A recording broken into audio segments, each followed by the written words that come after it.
A very good morning to all dear student. आज की इस वीडियो लेक्चर में हम जो पढ़ने जा रहे हैं वो हम पढ़ने जा रहे हैं the importance of chemical changes. तो हमने दो टाइप के जो चेंजेस वो पढ़े थे, एक तो फिजिकल चेंजेस पढ़ा था, एक केमिकल चेंजेस पढ़ा था। तो ये जितनी भी जो चेंजेस होते हैं इनका कुछ ना कुछ इम्पोर्टेंस होता है, ठीक है। तो हमारे ह्यूमन लाइफ में इनका कुछ ना कुछ इम्पोर्टेंस ज़रूर होता है। जैसे हमारे पास में केमिकल चेंजेज होता है, ठीक है, तो उसका भी कुछ ना कुछ इम्पोर्टेंस होता है, और जो फिजिकल चेंजेज होता है उसका भी कुछ ना कुछ इम्पोर्टेंस होता है। देखो, chemical changes are very important in our lives. Chemical changes हमारे जीवन में बहुत इंपॉर्टेंट होते हैं, ठीक है। All the new substances we use in various fields of our life are produced as result of chemical changes. जितने भी जो नए सब्सटेंसेस बनते हैं हमारी डेली लाइफ में वो किससे बनते हैं? केमिकल चेंजेस से। वो उनके बीच में केमिकल रिएक्शंस होती है जिनकी वजह से कोई ना कोई नया सब्सटेंसेस ज़रूर बनता है। Some of example of chemical changes. Chemical changes के कुछ एग्जांपल मैं आपको बता रहा हूँ जो हमारी डेली लाइफ में बहुत ज़्यादा इंपॉर्टेंस होते हैं, जिनसे हमें कुछ ना कुछ प्रॉफिट होता है। यदि ऐसा केमिकल चेंजेस है, यदि किसी मटेरियल में केमिकल चेंजेस होगी नहीं तो नया मटेरियल बन ही नहीं सकता।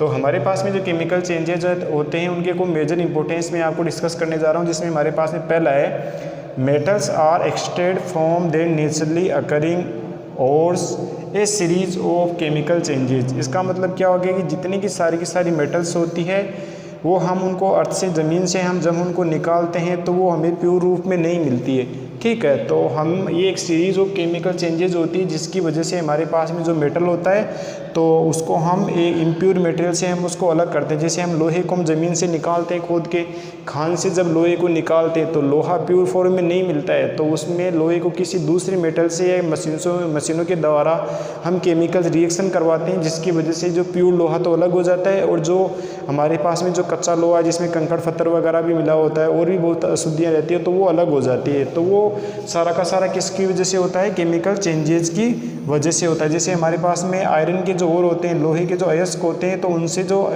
आयरन प्राप्त किया जाता है, जो लोहा प्राप्त किया जाता है, वो किस वजह से प्राप्त किया जाता है? केमिकल चेंजेस की वजह से। तो इसका पहला इंपॉर्टेंस तो ये हो गया। सेकेंड हमारे पास में क्या हो गया कि the medicine are prepared by the carrying out a chain of chemical changes. जैसे हमारे पास में जितनी भी जो मेडिसिन होती है तो उनमें जो कंपाउंड होते हैं या उनमें जो सब्सटेंसेस होते हैं तो उनके बीच में केमिकल रिएक्शन होती है जिसकी वजह से वो दवाई वगैरह बनती है, तो उसको हम काम में लेते हैं। तो वो हमारे पास में किससे बनती है? केमिकल चेंजेस की वजह से बनती है। ये इसका सेकंड इंपॉर्टेंस हो गया। अब थर्ड हमारे पास में क्या हो गया? The material such as plastic. जैसे हमारे पास में प्लास्टिक हो गए, सोप हो गए, डिटर्जेंट हो गए, परफ्यूम हो गए, एसिड, बेस, साल्ट, ये जितने भी सारे के जो मटेरियल्स होते हैं वो किसकी वजह से बनते हैं? केमिकल चेंजेस की वजह से बनते हैं। जैसे हमारे पास में प्लास्टिक हो गया, सोप हो गया, डिटर्जेंट, एसिड और बेस, तो ये क्या होते हैं कि इनमें कुछ केमिकल रिएक्शन होती है जिसकी वजह से ये सारे के सारे मटेरियल हमको देखने को मिलते हैं, हमें प्राप्त होते हैं। किसकी वजह से? केमिकल चेंजेस की वजह से। यदि इनमें किसी प्रकार का केमिकल चेंजेज होगा ही नहीं तो इन मटेरियल्स को हम अपने काम में नहीं ले सकते, जैसे थे वैसे के वैसे ही रहेंगे। ये इसका थर्ड इंपॉर्टेंस हो गया। फोर्थ हमारे पास में हो गया a new material is discovered by the studying different types of chemical changes. यदि कोई नया मटेरियल हमको मिल रहा है, ठीक है, अर्थ पे यदि कोई नया सब्सटेंस मिल रहा है तो वो किसकी वजह से मिल रहा है? केमिकल चेंजेस की वजह से। वो किसी दूसरे सब्सटेंसेस से उसने रिएक्शन किया होगा जिसकी वजह से उसमें केमिकल चेंजेस हुआ होगा और केमिकल चेंजेस से एक नया मटेरियल हमें देखने को मिलता है। जैसे मैंने आपको बताया कि जैसे हमारे पास में जो दूध होता है तो दूध में जब दूध बनता है, ठीक है, तो उसमें वो बिल्कुल प्योर होता है तो उसमें लैक्टिक एसिड नहीं होता है, लेकिन जब वो दही बन जाता है तो उसमें लैक्टिक एसिड बन जाता है। तो वो भी एक प्रकार का एक केमिकल चेंजेज होता है कि दूध से दही बनना, वो भी एक प्रकार का किस प्रकार का चेंजेज होता है? Chemical changes.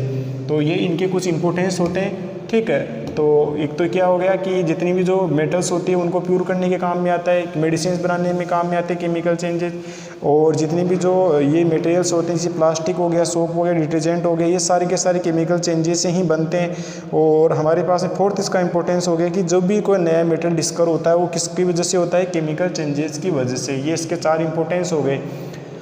अब हमारे पास में जो केमिकल चेंजेस और फिजिकल चेंजेस तो हमने पढ़ लिए, लेकिन हमारे पास में जो केमिकल चेंजेस और फिजिकल चेंजेस होते हैं उनमें कुछ मेजर डिफरेंसेस होते हैं जिनको हम पहचान सकते हैं कि केमिकल चेंजेस में तो ये कैरेक्टरिस्टिक होते हैं और फिजिकल चेंजेस में ये कैरेक्टरिस्टिक होते हैं। तो पहला हमारे पास में जो फिजिकल चेंजेस में डिफरेंसेस और केमिकल चेंजेस में पहला डिफरेंस क्या होता है कि physical changes no new substances is form in physical changes. पहला हमारे पास में केमिकल चेंजेस और फिजिकल चेंज में डिफरेंस ये हो गया कि फिजिकल चेंजेस में कोई भी नया मटेरियल नहीं बनेगा, पहला डिफरेंस। और जबकि केमिकल चेंजेस में क्या होता है, a new substances is formed in chemical changes, जबकि केमिकल चेंजेस में एक नया सब्सटेंसेज ज़रूर बनता है, पहला डिफरेंस। सेकंड क्या हो गया, ए physical changes is a temporary changes. Physical changes क्या होता है, टेम्पोररी चेंजेज होता है, वापस वो पुरानी अवस्था में जा सकता है। Chemical changes is a permanent change. Chemical changes किस टाइप का होता है, परमानेंट चेंज होता है। जैसे दूध से दही बन गया तो दही से वापस आप दूध नहीं प्राप्त कर सकते, तो उस टाइप का चेंजेस, किस प्रकार का चेंजेस होता है, केमिकल चेंजेज। थर्ड हमारे पास में डिफरेंस क्या हो गया, ए physical changes is a easily reversible. Physical changes क्या होता है, रिवर्सिबल होता है, मतलब वो वापस अपनी पुरानी अवस्था में जा सकता है, वापस अपने पुराने रूप में जा सकता है। जबकि chemical changes is usually irreversible. जबकि केमिकल चेंजेस क्या होता है, इरिवर्सिबल होता है, वापस वो अपनी पुरानी अवस्था में नहीं लौट सकता। थर्ड डिफरेंसेज इसका हो गया।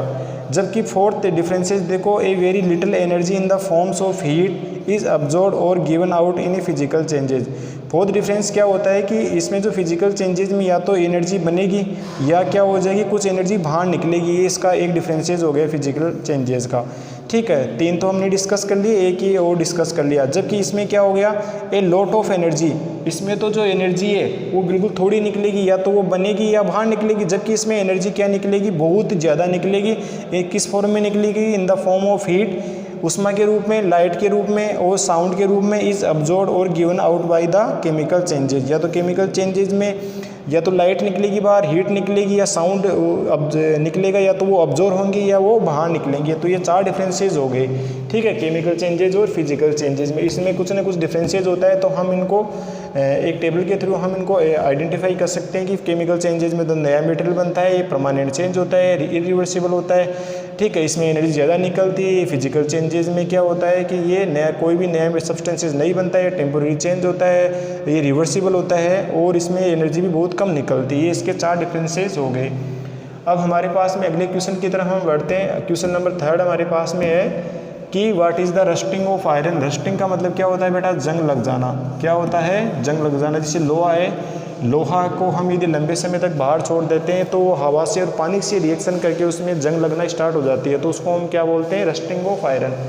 तो हमारे पास में क्वेश्चन ये आ गया कि what is rusting of iron, कि लोहे को जंग लगने को हम क्या कहते हैं, कि लोहा है वो जंग कैसे लगती है उसमें। What is rusting of iron, या लोहे की जंग लगना को हम क्या बोल सकते हैं कि what is rusting of iron. Rusting of iron क्या होता है, देखो, व्हेन एन आयरन ऑब्जेक्ट, जब हमारे पास में लोहे की एक चीज़ is left in a damp air, जब हम उसको बाहर, एक डैम्प का मतलब क्या होता है, जो नम हवा या बिल्कुल ठंडी हवा है हम उसमें छोड़ देते हैं या वाटर में छोड़ देते हैं for a considerable time. Considerable time का मतलब लंबे समय के लिए। It gets covered with a red browny flaky substances, तो उसके तरफ जो एक लाल और भूरा कलर का उसके चारों तरफ से एक जंग सी लगने लग जाती है, दैट इज़ कॉल्ड रस्ट। उसको क्या हम बोलते हैं, रस्ट। क्या बोलते हैं, रस्ट। इसका मतलब क्या होगा कि जैसे हमारे पास में लोहे की चीज़ होती है, उसको यदि हमने डैम्प एयर में या खुली हवा में, या जिसको तरफ से पानी है तो हमने उसको खुली हवा में या हमने उसको पानी में डाल दिया, तो वो क्या हो जाएगा, उसके तरफ एक रेड और ब्राउन कलर का एक सब्सटेंस उसके चारों तरफ जमा हो जाएगा, उसको हम क्या बोलते हैं, रस्ट। रस्ट का मतलब क्या हो गया, वो उसमें जंग लग गई, that is called rusting of iron. इसको हम क्या बोलते हैं, रस्टिंग ऑफ आयरन। तो रस्टिंग ऑफ आयरन का मतलब क्या हो गया कि जैसे लोहा है, लोहे को हम लंबे समय तक यदि छोड़ देते हैं बाहर हवा में या डैम्प एयर में या पानी में, तो उसके चारों तरफ एक रेड और ब्राउन कलर का एक सब्सटेंस है उसके चारों तरफ जमा हो जाता है, जिसको हम क्या बोलते हैं, रस्ट। रस्ट क्या बोलते हैं, रस्ट। रस्ट का मतलब क्या हो गया, जंग। ये क्वेश्चन नंबर थर्ड का आंसर हो गया। अब हम अगले क्वेश्चन की तरफ बढ़ते हैं। क्वेश्चन नंबर 4 हमारे पास में क्या है,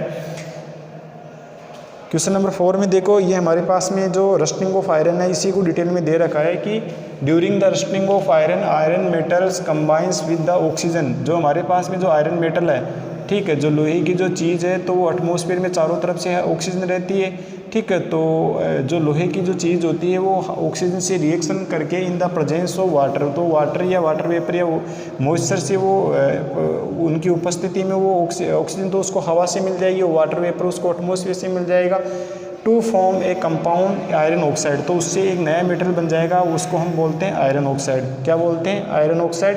this iron oxide is rust. उस आयरन ऑक्साइड को हम क्या बोलते हैं? रस्ट। जैसे हमारे पास मैंने आपको बताया जैसे लोहा है, लोहे को हम यदि लंबे समय तक बाहर छोड़ देते हैं तो लोहा हवा से और पानी से रिएक्शन करके उसमें एक रेड ब्राउन कलर का एक सब्सटेंस जमा हो जाता है जिसको हम रस्ट बोलते हैं। उस रस्ट का नाम क्या है? Iron oxide.